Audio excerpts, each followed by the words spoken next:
জিলহজ মাসের 6টি গুরুত্বপূর্ণ আমল, যে আমলগুলো করলে আল্লাহ সুবহানাহু ওয়া তাআলা আপনাকে আমাকে প্রিয় বান্দায় পরিণত করে দেবেন। হিজরি সালের 12তম মাস জিলহজ মাস। মহান আল্লাহ এই মাসের প্রথম 10 দিনকে বিশেষভাবে সম্মানিত করেছেন। এ সময়ে আল্লাহর ঘর পবিত্র কাবা প্রান্তরে সারা বিশ্বের মুসলিমরা এসে জড়ো হয়। কোরআন ও হাদিসে এ মাসের বিশেষ মর্যাদার কথা বর্ণিত হয়েছে। পবিত্র এ মাসে যে কোনো ভালো আমলের বিশেষ সওয়াব রয়েছে। কোরআনে সূরা ফাজরে জিলহজ মাসের প্রথম 10 দিনের শপথ করা হয়েছে। বিভিন্ন হাদিসে জিলহজ মাসের প্রথম 10 দিনের গুরুত্বপূর্ণ আমলের কথা এসেছে। 1 নম্বরে চুল ও নখ কাটা। জিলহজ মাসের চাঁদ দেখার পর থেকে কুরবানি দেওয়া পর্যন্ত হাত ও পায়ের নখ, মাথার চুল কাটা বা মুন্ডানো, মোষ ছোট করা বা কাটা, নাভি ও বগলের নিচের অযাচিত পশম না কাটা উত্তম। জিলহজ মাস শুরুর আগেই এসব বিষয়ে প্রস্তুতি নেওয়া উচিত।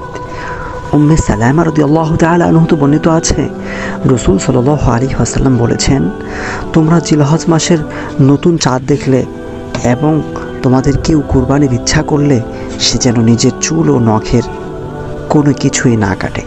মুসলিম শরীফ, হাদিস নাম্বার 1907। অন্য বর্ণনায় এসেছে, যে ব্যক্তি কোনো জন্তু কুরবানি দেবে সে যেন জিলহজ মাসের নতুন চাঁদ দেখার পর থেকে নিজের চুল ও নখ থেকে কোনো কিছুই স্পর্শ না করে। মুসলিম শরীফ, হাদিস নাম্বার 1977। কুরবানি দেওয়ার সামর্থ্য নেই এমন ব্যক্তি যদি আল্লাহ সুবহানাহু ওয়া তাআলার সন্তুষ্টির জন্য এই আমল করে, তিনিও কুরবানি দেওয়ার পরিপূর্ণ সওয়াব পাবেন। সুবহানাল্লাহ। আব্দুল্লাহ ইবনে আমর ইবনুল আস রাদিয়াল্লাহু তাআলা আনহু বর্ণিত আছে, রাসূল সাল্লাল্লাহু আলাইহি ওয়াসাল্লাম বলেছেন, আল্লাহ সুবহানাহু ওয়া তাআলা উম্মতের জন্য কুরবানির দিনকে ঈদ হিসেবে নির্ধারণ করেছেন। এক ব্যক্তি জিজ্ঞাসা করল, ইয়া রাসূলুল্লাহ সাল্লাল্লাহু আলাইহি ওয়াসাল্লাম, আমি যদি দুগ্ধবতী ছাগল ছাড়া অন্য কোনো পশু না পাই তবে কি কুরবানি করব না?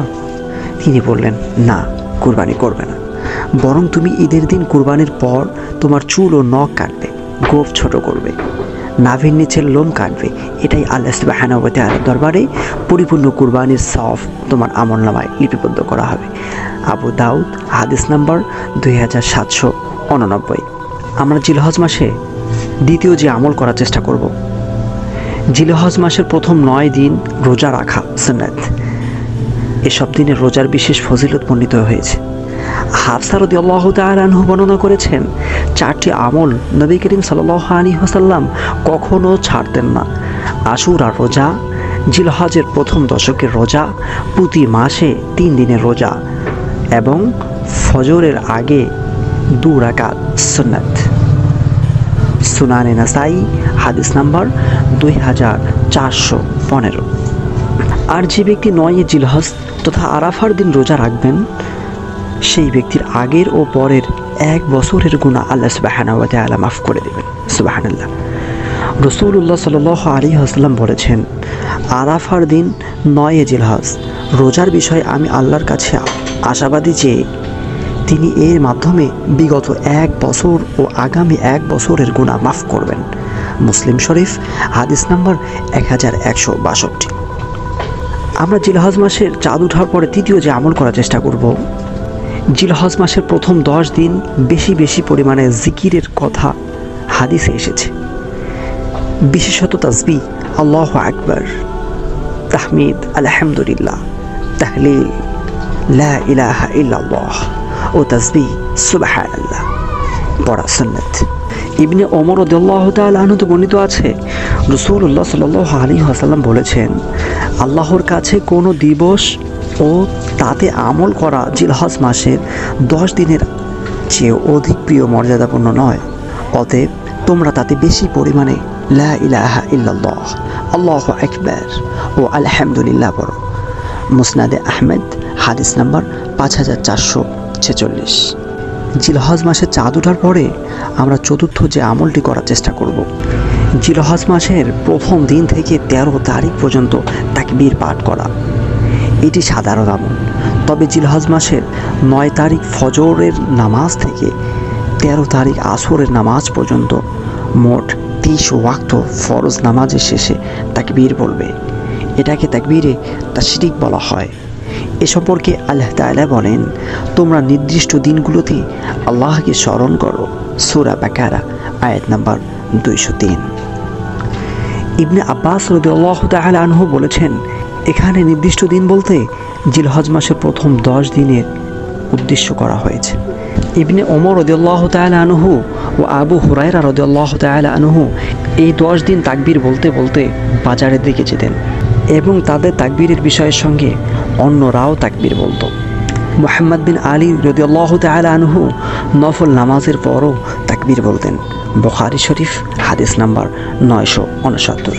তাকবীর হলো আল্লাহু আকবার আল্লাহু আকবার, লা ইলাহা ইল্লাল্লাহ আল্লাহু আকবার আল্লাহু আকবার, ওয়ালিল্লাহিল হামদ।